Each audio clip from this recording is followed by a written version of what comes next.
Kampung pesisir begitu dia meninggal itu kayak gembira Mang E. Tetangga-tetangga tuh Mang E. Loh, saya aneh kayak gembira. Ternyata ya itu tadi Mang E. Kita keluarga nih nggak tahu bahwa dia tuh punya pesugihan kontrakan rumah. Bentuknya kayak orang primitif Mang E. Gojak gaji nggak karuan lah. Di pemakaman tuh Mang E. Rame nggak? Rame. Bilang, Silwar. Itu aneh sih pemakamannya kayak begini gitu. Masuk saya lihat itu di dalam kolong kasur tuh Mang E. Tangannya lagi begini-begini tuh. Hehehe, nyengir lagi. Dih, kan logika saya bermain Mang E. Ini anak lagi mainan sama siapa nih? Pasti ada lawannya gitu. Cuma karena saya nggak bisa ngeliat aja Mang E. Jadi setiap yang ngontrak di situ selalu meninggal. Selalu Mang E. Ada Salah korban. satunya ada korban. Dan rumah itu masih ada sampai sekarang. Rumah itu masih ada Mang E. Masih ada. Kalau pengen dipoto pun bisa Mang E. Sebuah rumah megah berdiri kokoh di ujung jalan. Tampak begitu indah memesona di pandangan. Harga sewa yang murah sungguh tak masuk akal. Namun tetap menarik perhatian orang yang ingin tinggal. Dengan kamar-kamar luas tapi sunyi mencekam. Gangguan muncul di setiap tengah malam.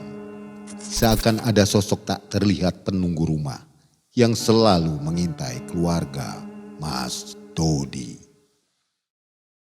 Assalamualaikum warahmatullahi wabarakatuh. Sobat Malam Mencekam, narasumber kita malam hari ini Mas Dodi. Mas Dodi apa kabar? Alhamdulillah baik Mang E.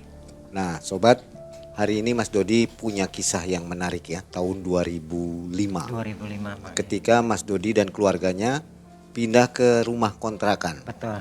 Ternyata rumah kontrakannya itu serem ya. Serem Mang E. Perasaannya gimana waktu pas pindah? Gangguannya apa itu? Gangguannya banyak sekali Mang E. Teror-teror dari gaib-gaib pesugihan ini Mang E. Banyak banget. Banyak Sampai banget saya ya. juga sempat mengalami keluar dari raga saya Mang E. Oh bisa apa Rogo Sukmo gitu? Rogo Sukmo, cuma saya nggak bisa sebetulnya Mang E. Rogo Sukmo. Tapi ini ada yang membimbing Mang E. Dari si gaib yang membantu saya ini Mang E. Dari teror dari rumah kontrakan ini Mang E. Oke. Pesugihan rumah kontrakan ini. Mas Dodi apa aktivitasnya sekarang nih? Sekarang saya peternak Mang E. Peternak ayam kampung. Beternak ayam kampung ya. Skala rumahan. Waduh luar biasa nih. Baik jangan kemana-mana, jangan skip videonya. Malam Mencekam semakin malam semakin mencekam. Ini dia Mas Dodi.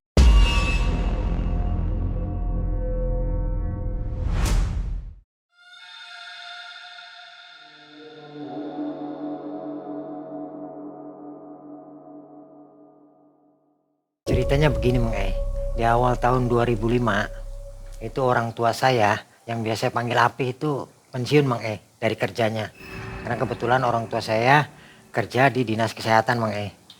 Nah di zaman tersebut di rumah dinasnya kami tinggal orang tua saya, ibu saya, bapak saya, kakak laki-laki saya, kakak perempuan saya beserta suaminya dan anaknya. Terus saya Mang E. Makin hari makin banyak suara sumbang kalau udah pensiun yang gak boleh nempatin rumah dinas, harus keluar dari rumah dinas. Nah yang suara-suara sumbang ini dari sekitar komplek rumah dinas tersebut Mang E. Kan bukan hanya keluarga saya yang tinggal di rumah dinas itu, ada rumah-rumah yang lain juga termasuk rumah dinas. Mereka nyinyir gitu. Mereka nyinyir ke keluarga kita tuh, itu udah pensiun kok masih tinggal di rumah dinas. Nah, dari hari ke hari suara-suara itu makin kencang Mang E. Kita juga ngerasa nggak enak gitu ya keluarga tuh. Aduh kayak begini pisan gitu kan.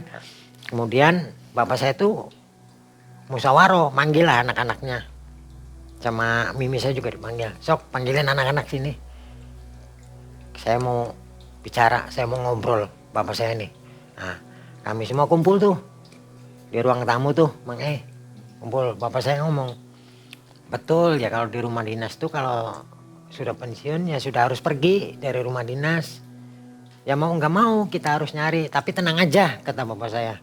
Ngobrol-ngobrol ya udah kami putuskan kita nyari Mang E rumah baru.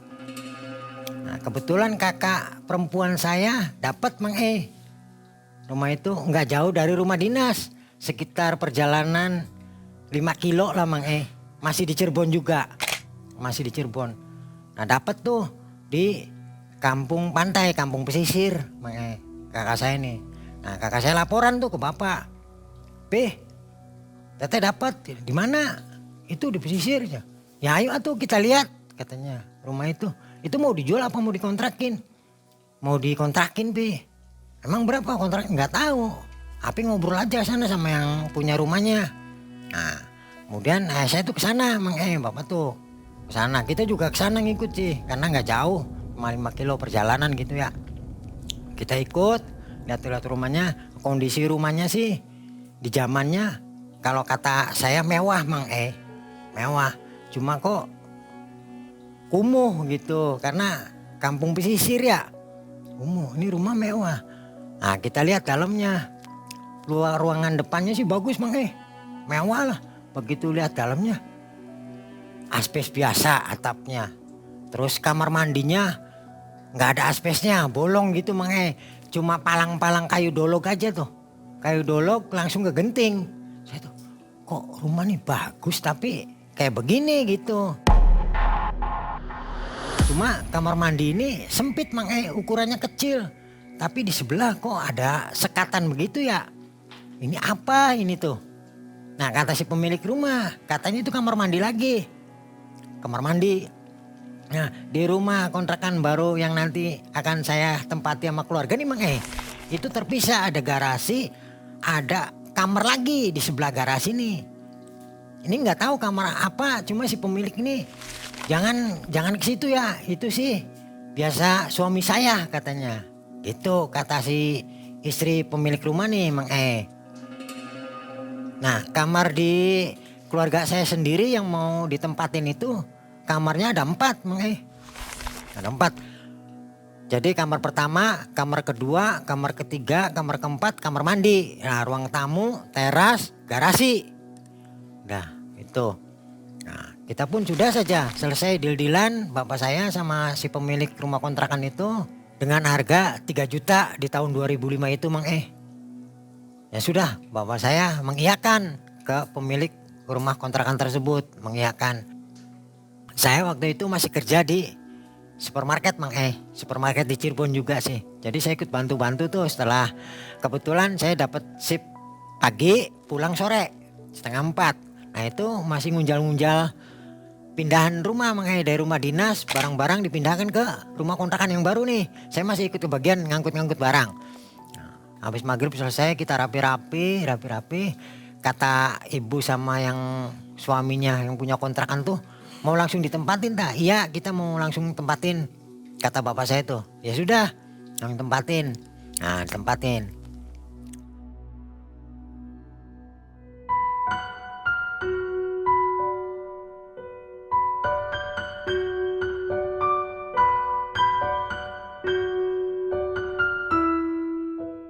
Dari hari ke hari sih nggak ada hal-hal yang ganjil Mang Kita tinggal di rumah kontrakan yang baru itu nggak ada sesuatu yang bagaimana gitulah. Kita enak aja, enjoy aja lah, seneng gitu ya.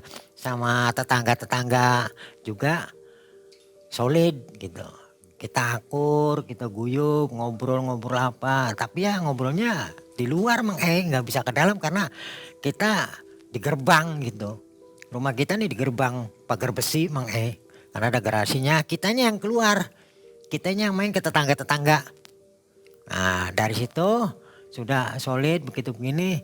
Nah pada malam Jumat pertama kita tinggal di situ Mang ini yang bikin saya aneh. Yang bikin saya sama keluarga nih aneh banget gitulah. Kenapa anehnya Mang Itu ada bakaran dupa, bau kemenyan Mang Nah asap itu adanya tuh sumbernya di WC Mang di kamar mandi. Kok baunya dari sini, saya cari. Coba Don, lihat. Kata saya tuh, ini di kamar mandi baunya. Nah, karena kamar mandi itu tidak ada langit-langitnya Mang cuma ada kayu-kayu palang dolken gitu ya di atas tuh. Saya niatnya tadinya pengen ngelongok gitu Mang pengen ngeliat. Cuma bapak saya, jangan. Udah turun.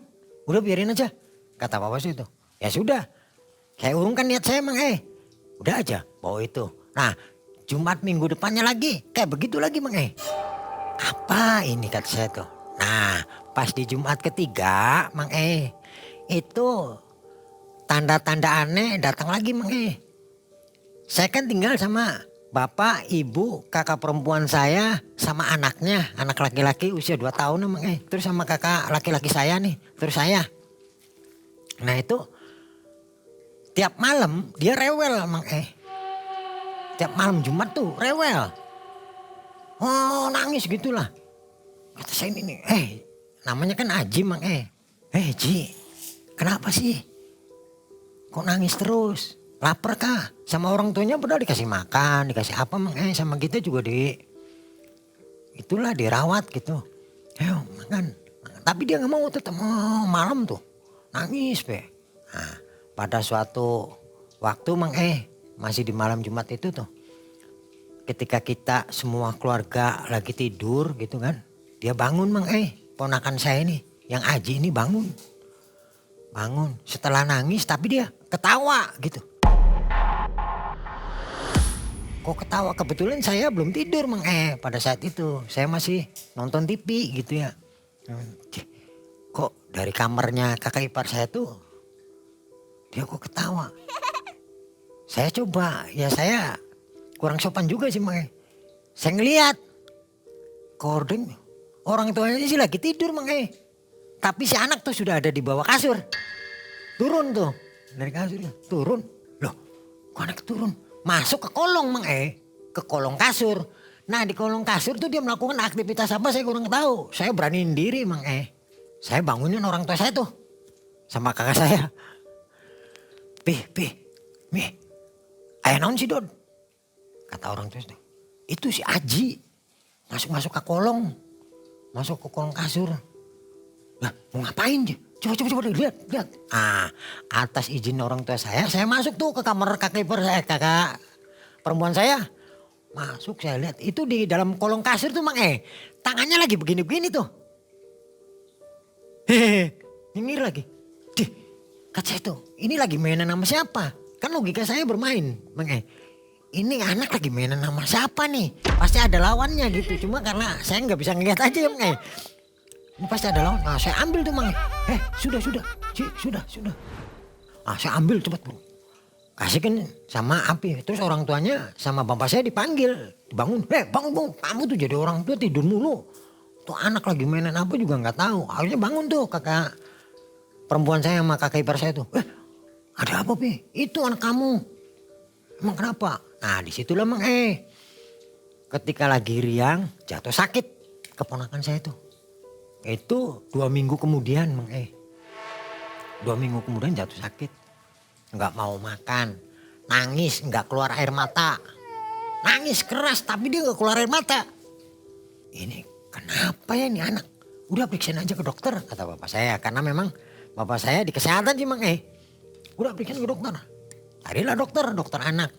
Kata dokter nggak ada apa-apa Mang nggak ada penyakitnya. Badannya nggak panas? Badan nggak panas. Cuma yang saya aneh dia nggak mau makan Mang nggak mau makan. Kan logikanya kalau dia lapar nangis atau bagaimana terus dia minta makan gitu Mang Ini sih enggak. Nangis tapi nggak keluar air matanya. Orang tua saya pun pada waktu itu nggak berpikir bahwa itu kenapa-napa gitu Mang lahiriah aja gitulah, sakit lahiriah gitu. Makanya disarankan ke dokter, diperiksa dokter nggak ada penyakitnya. Akhirnya kita balik tuh. Orang tua saya baru di situ berpikir Mang ini anak kenapa ya? Coba si Don cari yang orang-orang pinter. Nah disitulah ketemu rahasianya itu Mang si pemilik rumah datang ketika ponakan saya ini lagi sakit Mang datang. Bilangnya apa? Makanya jangan ganggu Nini untang-anting. Gitu Mang Nggak ngerti maksudnya ya? Nggak ngerti ya. Gimana pengen ngerti Mang kok tiba-tiba dia datang lalu ngomong makanya jangan ganggu Nini untang-anting.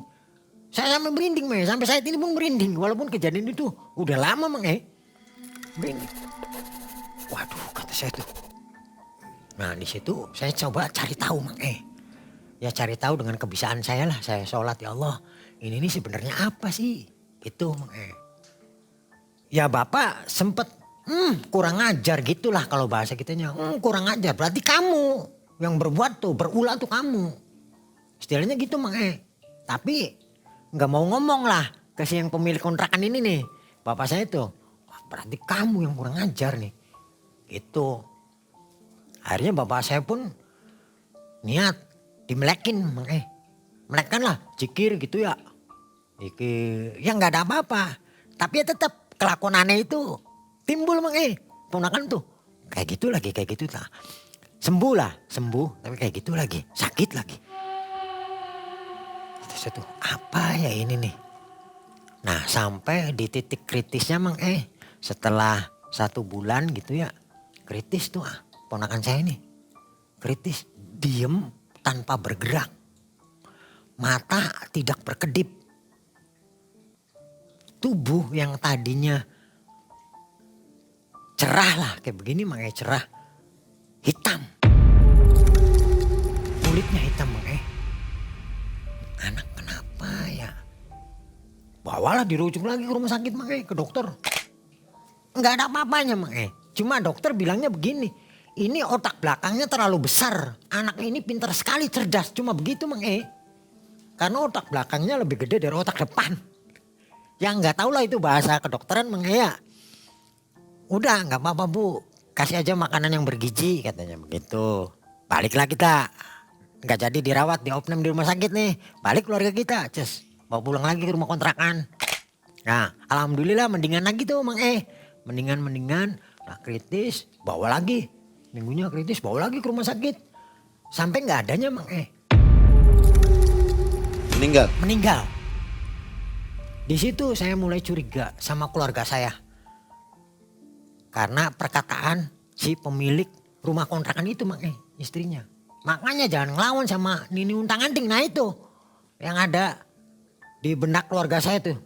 Kurang ajar ini nih kata bapak saya tuh. Nah kronologis meninggalnya itu pas di saat sudah tidak berdaya ponakan saya tuh. Mang E gak bisa ngapain aja. Mblegar gitu ya. Ci kata orang itu, ayo ngomong sih atau nangis apa kek. Gak mau itu Mang E. Diem aja. Matanya terbuka? Mata terbuka, gak berkedip. Kalau orang nangis pasti keluar dari mata lah Mang E. Iya kan? Nah di situ saya juga agak sedih Mang E. Dalam batin saya tuh, waduh. Apa ini? Bawa rumah sakit, dokter aja sampai saya tentang Mang E. Ya maaf ya, dokter yang meriksa keponakan saya ini saya tentang. Dia belum mati kata saya. Pak, mohon maaf kata dokter. Ini keponakan bapak sudah gak ada. Saya bersikeras. Belum mati. Sampai maaf. Itu kerahnya dokter itu saya ambil Mang E. Jadi si dokter pasrah aja. Dia belum mati. Nah sebelum dia mau meninggal, vonis dokter. Dia sudah meninggal Pak, pasrahkan saja. Gitu kan. Itu beberapa menit sebelumnya tuh Mang E. Datang orang Mang E. Dan saya ngeliat jelas. Tuh orangnya tinggi gede. Putih. Datang itu masuk ke pintu kamar ponakan saya dirawat. Saya kan di depan Mang E. Pintu rawat ponakan saya itu. Datang tuh saya kejar Mang E. Karena aneh gitu menurut saya nih yang jaga keponakan gitu aneh. Saya kejar nggak ada Mang E.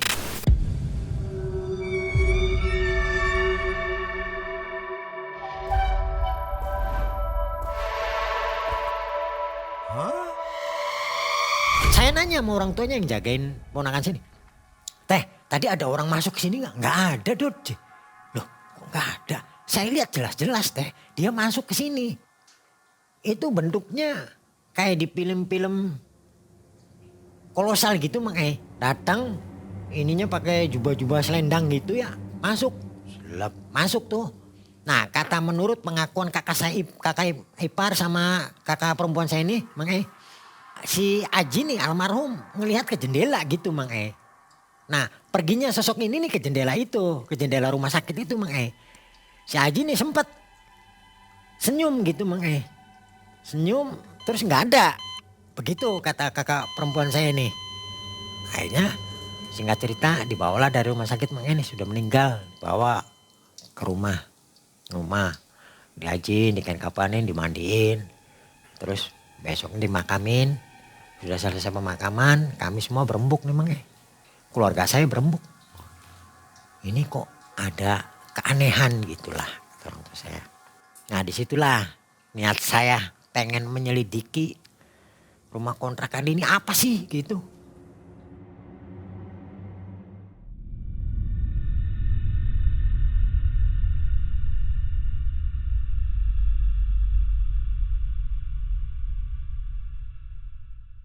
Akhirnya saya beraniin diri ketika sepi itu di malam Jumat. Saya beraniin diri di ruangan yang kata si istri yang punya kontrakan ini nggak boleh, cuma suami saya aja yang boleh. Itu saya lihat Mang Saya naik ke jendela malam sekitar jam 1. Sepi itu, keadaan lagi sepi. Saya masuk lihat jendela, kelihatan persis Mang kamar itu. Dilihat, ada dupa. Ada mangkok isi air gitu, hitam apa darah kalau saya sih nyebutnya ini pasti darah gitu, nggak tahu darahnya darah apa. Terus ada bunga-bunganya udah layu, udah pada layu Mang Wah saya turun lagi tuh takut karena ngelihat mangkok itu Mang yang berisi darah nih. Saya turun loncat, goblok, wah lari saya tuh, lari masuk lagi ke rumah.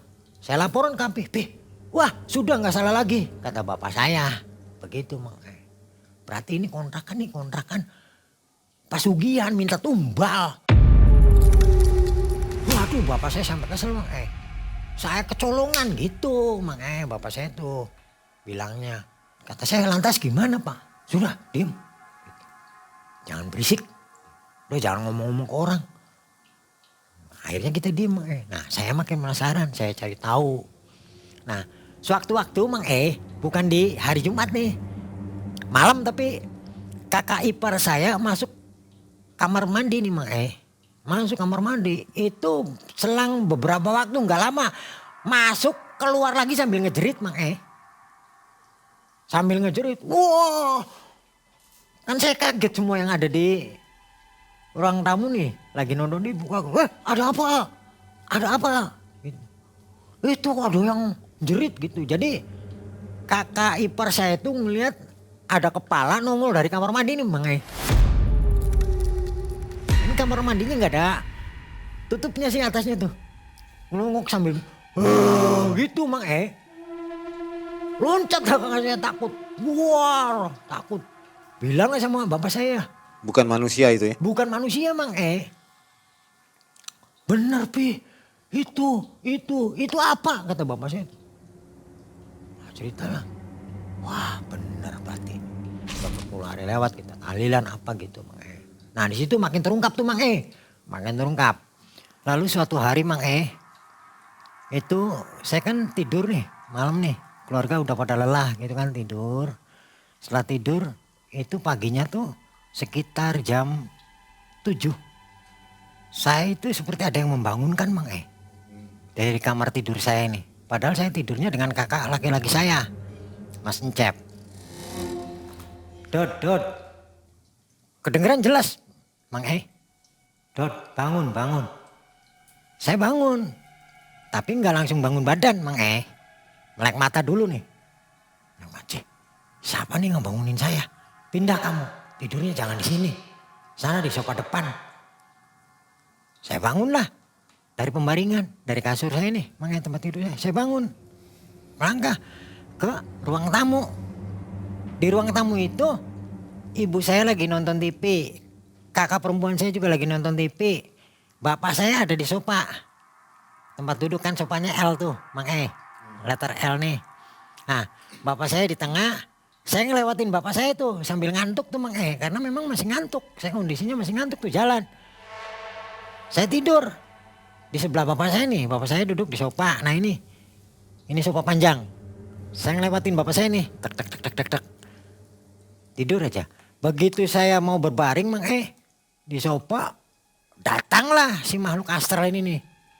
Ini untang-anting nih Mang jambak rambut saya. Wujud neneknya ini seperti apa? Kayak penyanyi rock Mang banyak aksesoris. Pakainya gembel, rambutnya panjang. Mukanya, matanya itu tajam serem gitu Mang Jelas ya? Jelas yang di depan muka saya Mang karena saya dijambak gini kan. Dijambak. Kamu harus mati hari ini. Tuh. Bahasanya itu Mang yang bikin saya down. Saya bangun ngeliat ke belakang, badan saya masih berbaring Mang Yang saya pikir kenapa bapak saya nggak nolongin saya gitu Mang Karena bapak saya kan di sebelah. Kursi sofa panjang saya tiduran, bapak saya di kursi satu nih. Kenapa bapak saya nggak ngebantu gitu? Apa bapak saya nggak bisa ngeliat gitu Mang Di dalam dunia gaib itu tuh. Ditarik, saya berontak Mang Saya berontak. Tangan saya gini. Karena saya takut kan. Berontak. Dia mendal tuh Mang Kejengkang. Sini nuntang-anting ini kejengkang. Ke belakang. Di sana ada jendela tuh Mang Pintu keluar sebelah kanan. Ini bapak saya menghadapkan jendela sama pintu keluar tuh. Di rumah kontrakan tuh. Kaca tuh begini Mang Dan itu saksinya bapak saya. Ya maaf nih Mang ini bukan saya berhalusinasi atau bagaimana. Tapi memang ini kenyataan yang saya alami Mang Kenyataan yang betul-betul saya percayai. Makhluk gaib itu ada Mang Dan sebetulnya mereka tidak mati. Tapi ada kehidupannya Mang Sudah menghilang tuh si makhluk ini untang-anting ini, makhluk astral ini. Saya takut, ketakutan yang sangat Mang Posisi saya, raga saya masih berbaring. Saya masih begini Mang Saya loncat. Dari sofa panjang nih loncat saya. Bruk, saya lari Mang sekuat-kuatnya. Itu lari tuh kayak enteng banget Mang Wow, lari. Mobil nih saya terabas Mang mobil di jalan-jalan raya tuh. Bas kosong. Tembus. Bas. Nyampe di jembatan Tangkil tuh Mang Cirebon. Di tengah-tengah jalan. Lihat lalu lalang kendaraan. Gaib astral nggak ada Mang. Saya lihat lalu kendaraan. Tapi kok bisa ditembus gitu. Yang saya aneh, kok bisa ditembus gitu. Nah di perjalanan mau ke jembatan Tangkil ini saya di-stop sama seseorang Mang Di-stop. Persis tangan beliau nih ada di sebelah kanan saya.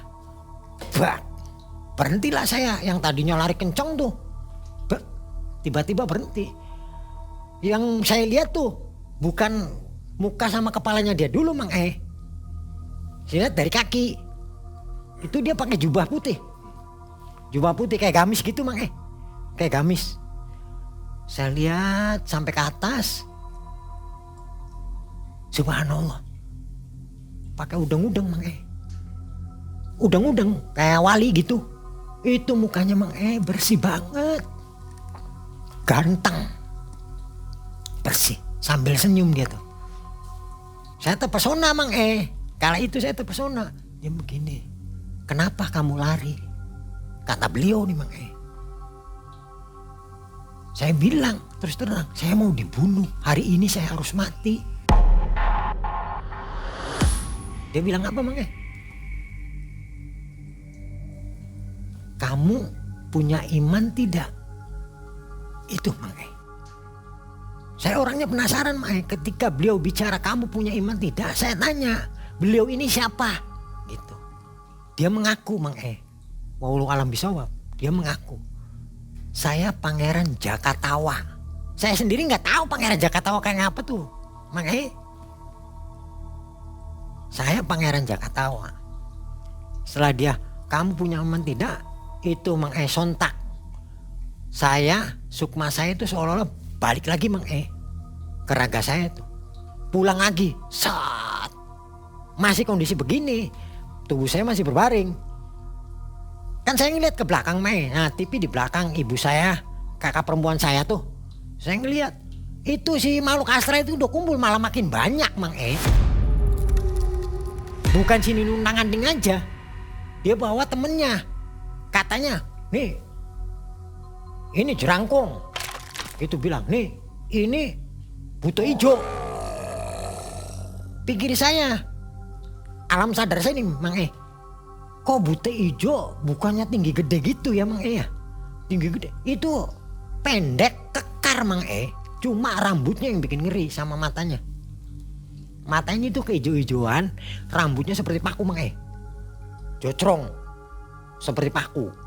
Karena si Pangeran Jakatawa ini sudah memberikan mungkin kata kunci ya ke saya ini, memberikan kamu punya iman tidak, keberanian saya itu tumbuh lebih dari 100% Mang Tumbuh lebih dari 100%. Saya ngeliat, saya berani akhirnya. Mereka udah siap Mang kalau di sini terus sudah pasang kuda-kuda lah, pasang kuda-kuda gitu.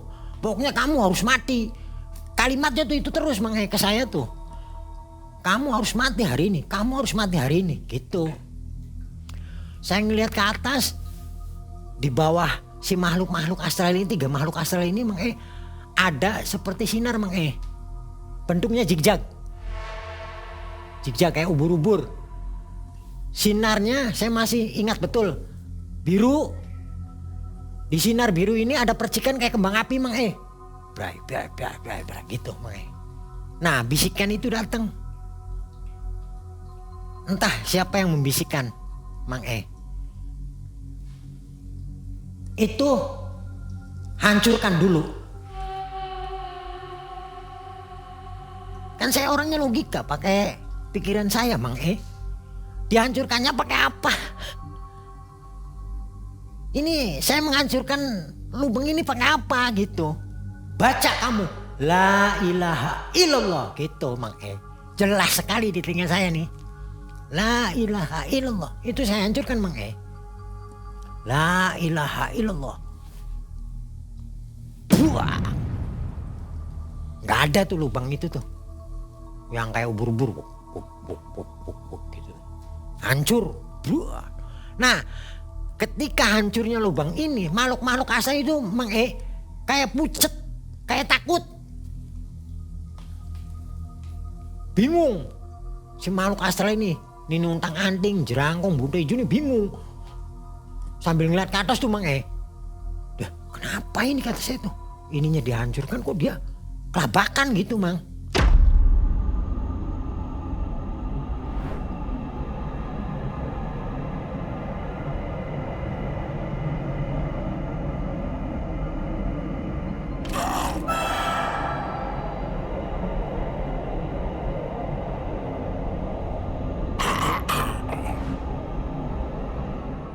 Saya anehnya lagi, ibu saya, kakak perempuan saya nggak ada di situ Mang Saya tuh pengen minta tolong gitu ya, tolong bantu saya sih. Cuma yang nggak ada aja, cuma saya dan makhluk asal itu. Saya tuh, waduh, ini gimana ini? Ini lari si jerangkung nih, jerangkung itu Mang aduh, hampir nggak ada kulitnya Mang Yang namanya jerangkung tuh nggak ada kulitnya, yang kelihatan tulang tuh. Tinggi. Jangkung kurus. Nah yang aneh lagi Mang ke belakang itu bukan sukmannya saya Mang Saya balik dulu ke badan. Tiduran lagi Mang di sofa. Ai maneh kunaon? Kata bapak saya tuh. Kamu kenapa Dodi? Kio gitu, gini-gini gitu. Kata bapak saya tuh, gini-gini. Saya nggak hirau Mang Saya masuk lagi ke badan saya bangun. Kondisi masih ngantuk lah Mang Saya tuh ya nggak nabrak kursi, nggak nabrak apa itu, kayak tahu jalan aja sambil merem juga. Omongan bapak saya, kamu kenapa sih? Ibu saya bilang, kakak saya bilang, nggak saya hirau. Kamu lagi apa sih? Aneh gitu perbuatan saya tuh aneh. Saya pindah ke kamar yang biasa saya tidur Mang Bret. Saya mau tidur dilarang. Kamu jangan tidur. Kamu duduk. Nah, akhirnya saya duduk sila.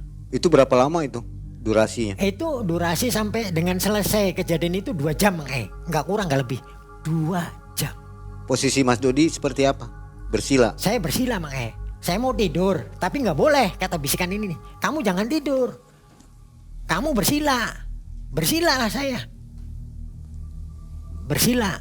Nah datang nih si buta hijau ini nih. Yang tadi saya ceritakan tuh, saya megang kayak orang mau kesurupan Mang pegang lagi saya. Jadi saya diem, saya baca sebisa-bisa tuh. Gak kenapa-napa. Seolah-olah menantang lah.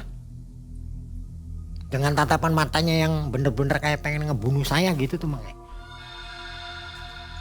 Saya sikat lagi pakai surat nur nubuah, nggak mempan. Nah disitulah pertolongan Allah datang Mang ke saya tuh.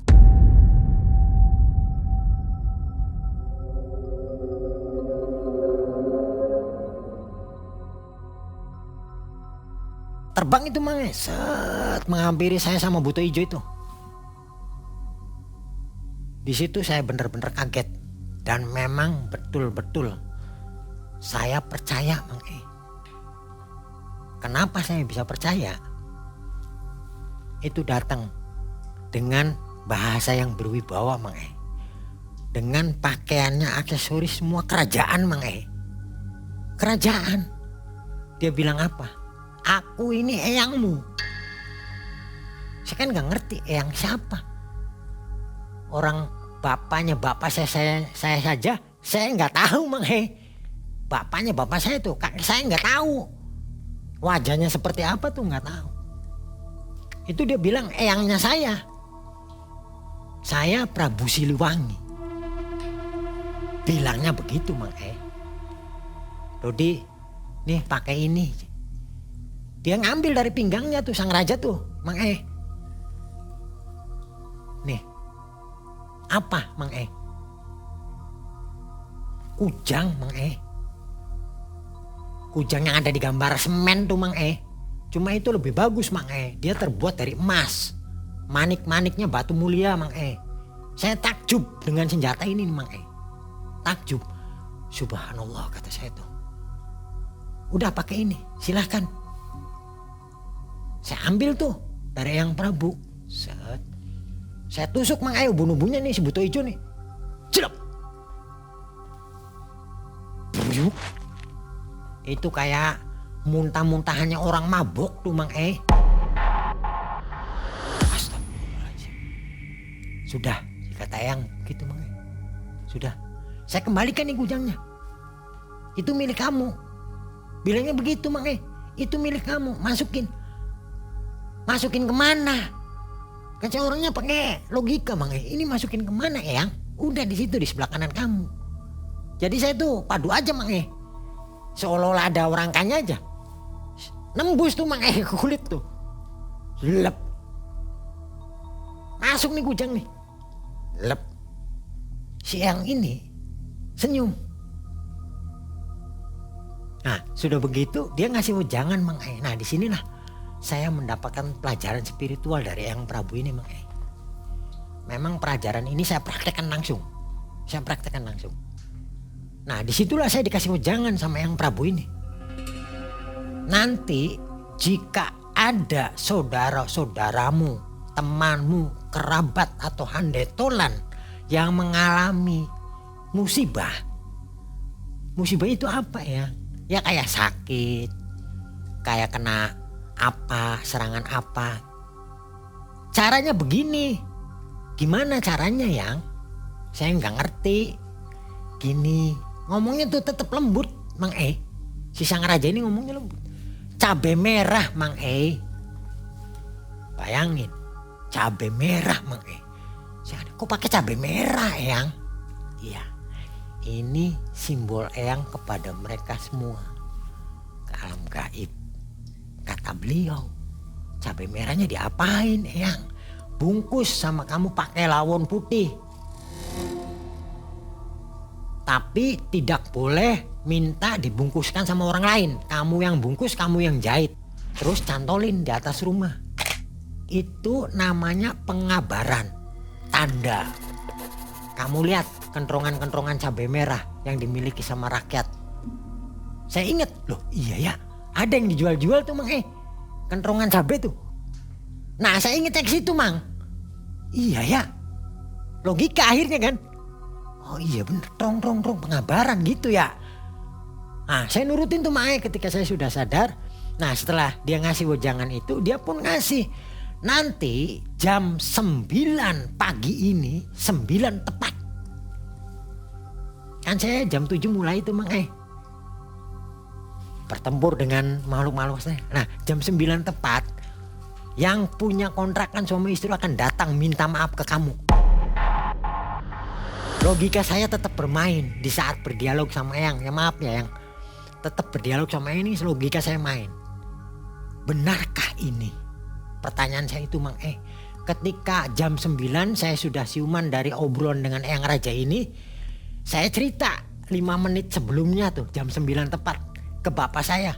Tadi kamu kenapa? Karena bapak nanya. Saya cerita begini Pak. Oh iya, berarti bener feeling saya juga. Kata bapak saya tuh, ya sudah kita tunggu saja. Kata bapak saya jam 9 tepat datanglah itu Mang suami istri pemilik rumah kontrakan itu. Seperti yang diceritakan sama Eyang Prabu. Tepat sekali, nggak lebih nggak kurang jam 9. Assalamualaikum. Di depan pintu Mang dia datang, kelihatan dia datang tuh. Saya lagi cerita sama bapak di sofa nih. Karena memang pintu nggak ditutup Mang terbuka. Bapak saya ngasih kode ke saya. Benar datang. Saya gimana nggak pengen percaya Mang terbukti datang.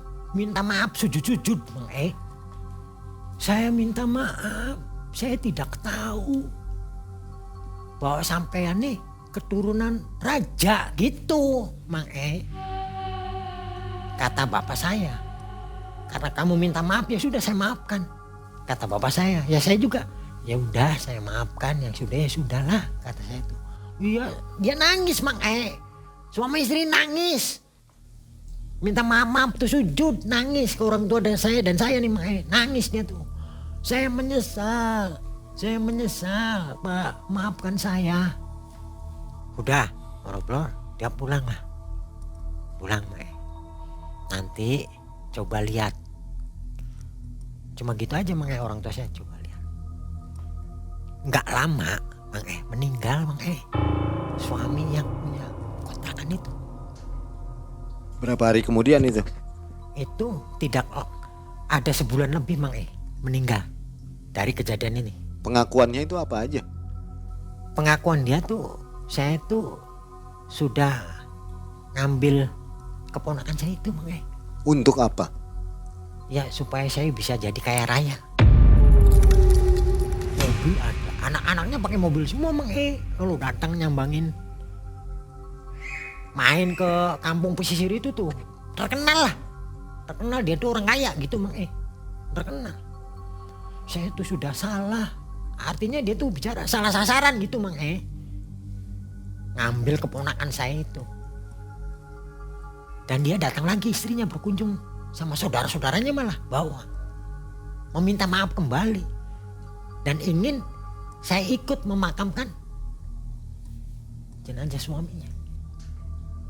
Ya udah, kata bapak saya, sudah. Kita ikut ke sana, ke makam. Dimakamin tuh kita ikut Mang Nah di situ ada keanehan Mang di pemakaman tersebut. Kalau orang sih saya tahu lah orang-orang begini Mang ya kan? Kayak Mang kayak Ngomeng, kelihatan nih. Itu bentuknya kayak orang primitif Mang Gojak-gajik nggak karuan lah. Di pemakaman tuh Mang Rame nggak? Rame. Pulang seliwar. Itu aneh sih pemakamannya kayak begini gitu. Kita udah pulang dari pemakaman nih Mang pulang. Ngobrol biasalah tahlilan. Tahlilannya juga ngikutnya di kita Mang Boleh ya? Boleh, silakan. Kata bapak tuh. Ikutlah. Kitanya juga didoain gitu. Didoain tawasul gitu Mang tahlil, didoain sampai 7 harinya. Maksudnya tahlilan di rumah kontrakan? Iya, di rumah kontrakan. Di kamar itu tuh Mang Padahal punya rumah mereka kan? Punya rumah. Kenapa mintanya di rumah kontrakan ya? Punya. Di kamar itu lagi? Ya itu ditanam sih Mang Menanamnya di situ? Iya, makhluk asal itu kan ditanamnya di kamar khusus itu Mang Sempat ditanya nggak ada apa di kamar itu? Itu tadi pengakuan istrinya Mang Suami saya tuh nanam sesuatu di situ. Oh, itu Mang Oh, berarti makhluk-makhluk inilah yang tadinya ngancem saya harus mati tuh. Mungkin saya ini bakal mengacaukan mereka. Itu Mang Makanya saya dipilih harus mati hari ini. Dia bilang makhluk astral itu tuh. Tapi saya berontak. Ketemulah Pangeran Jakatawa, ketemu Eyang Prabu Siliwangi. Akhirnya saya dibimbing. Dan saya juga nggak ngerti saya bisa keluar dari raga saya tuh. Saya nggak punya ilmu apa-apa Mang Saya sendiri kontra, pemikiran saya ini kontra. Kok saya bisa ngelihat raga saya gitu. Padahal saya nggak punya ilmu apa-apa.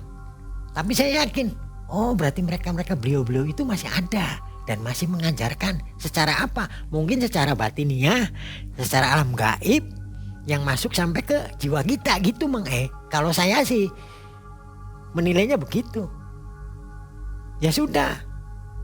Segala puji bagi Allah. Cuma alhamdulillah ya Allah. Dan sampai sekarang alhamdulillah Mang Kampung pesisir begitu dia meninggal itu kayak gembira Mang Tetangga-tetangga tuh Mang Kayak gembira. Loh, saya aneh kayak gembira. Ternyata ya itu tadi Mang kita keluarga nih nggak tahu bahwa dia tuh punya pesugihan kontrakan rumah. Jadi setiap yang ngontrak di situ selalu meninggal? Selalu Mang Ada Salah korban? satunya ada korban. Selalu ya? Selalu korban. Termasuk keponakan saya Mang Warga nggak ada yang ngasih tahu itu ya? Sebetulnya ada Mang Suara-suara itu ke saya, ke kakak saya ada. Cuma bapak saya bersikeras Mang Itu kan yang punya rumah kontrakan itu nyumpang jedot. Kok mau sih tinggal di rumah itu? Loh yang benar kata saya tuh. Iya Dod. Udah jangan mau di situ. Nggak tahu lah bapak saya. Wah bapak Ira si sakti. Gitu bilangnya tuh. Wah bapak kamu si sakti. Berani-beraninya gitu Mang Saya bisa nempatin ya saya pengen ngelawan gimana Mang ke orang tua saya ya. Bapak saya udah saya nurut aja lah. Tinggal di situ sampai akhirnya ada korban keponakan saya. Menyesal kami juga Mang Aduh ketun lah kalau itunya sih. Kalau saja orang tua saya sama persepsinya dengan anak-anaknya, mungkin nggak akan terjadi kayak begini Mang Tapi apa hendak dikata, barangkali ini juga sudah takdir yang maha kuasa, mau lalang bisa sudahlah, ini sudah terjadi. Cuma saya puasnya tuh, dianya juga tumpas gitu Mang Dianya juga dan dicekek posisinya tuh, menurut pengakuan istrinya. Sama makhluk apa nggak tahu saya juga, karena itu penuturan cerita istrinya itu Mang Istri yang punya kontrakan. Yang kontrak sebelumnya itu bertahan berapa lama biasanya? Nggak lama Mang ketika meninggal beberapa harinya langsung pindah. Dan itu jatuh tempo kontrakannya belum habis Mang Selalu begitu? Selalu begitu. Nah kalau kata Eyang Prabu itu memang pesugihannya di Gunung Kawi katanya Mang. Gunung Kawi? Iya. Itu Mang Udah kata Eyang Prabu, sudah ya, ini cukup kamu sama saya, kata Eyang Prabu. Saya kembalikan kujangnya juga nggak mau Eyang Prabu, itu milik kamu. Sampai sekarang masih ada? Gaib Mang Ya maksudnya gaib iya, itu ada? Masih ada. Masih nempel? Masih nempel. Terasa? Terasa. Seperti apa rasanya? Adem bawaannya Mang Juga nggak mau marah Mang Kalau marah tuh sedih yang keluar air mata. Nangis saya itu Mang Kalau marah tuh nggak bisa. Wah nggak bisa Mang Yang ada sedih. Anehnya itu. Setelah tahlilan selesai semuanya, perjalanan waktu, keluarga kita rembukan lagi tuh Mang Sudahlah, nanti di tahun kedua kata bapak saya tuh, kita pindah cari kontrakan lagi. Saya capek Mang apalagi ibu saya ya. Udah sepuh, pindah-pindah terus. Sampai masuk 2 tahun berarti ya? Iya sampai masuk. Berarti bayar lagi tuh? Bayar lagi Mang kita tetap bayar Mang Diterima? Diterima. Udah, jangan bicara soal uang, kata bapak saya. Kita kan ngontrak, udah bayar aja. Itu Mang Mereka sih nggak mau dibayar Mang Sudah sih janganlah, jangan. Tapi bapak saya bersikeras. Setelah itu Terima. meninggal, Gitu. Kehidupannya seperti apa ibu itu dengan keluarganya? Melorot Mang yang tadinya dia punya usaha gitu ya, usaha di lain tempat nih, terus saya ketemu lihat usahanya itu bangkrut Mang Apa usahanya? Usahanya tuh kayak dagangan kayak gitu Mang kayak toko-toko besar gitu. Grosir gitu ya? Iya kayak toko-toko itu bangkrut Mang Dan sepeninggalan kami keluarga ini rumah terbengkalai Mang terbengkalai, nggak ada yang berani nempatin lagi tuh Sampai sekarang? sampai sekarang. Punya fotonya? Dokumentasinya sudah lama ya Mang Waktu itu saya keluarga menengah ke bawah Mang mohon maaf saya nggak miliki HP. Gak sempat Nggak foto ya? punya HP iya Mang Sayang sekali. waktu itu. Oke, dari situ keluar kemudian ngontrak lagi? Ngontrak lagi Mang Nggak beli rumah ya? Nggak beli rumah. Dan rumah itu masih ada sampai sekarang? Rumah itu masih ada Mang masih ada. Kalau pengen dipoto pun bisa Mang saya foto sampai Jangan lewat. nanti yang punya rumahnya marah lagi ya? Iya saya takutnya itu Mang karena ini kan sudah berlalu ya Mang Ya, privacy ya. Iya privasi juga ya sudahlah.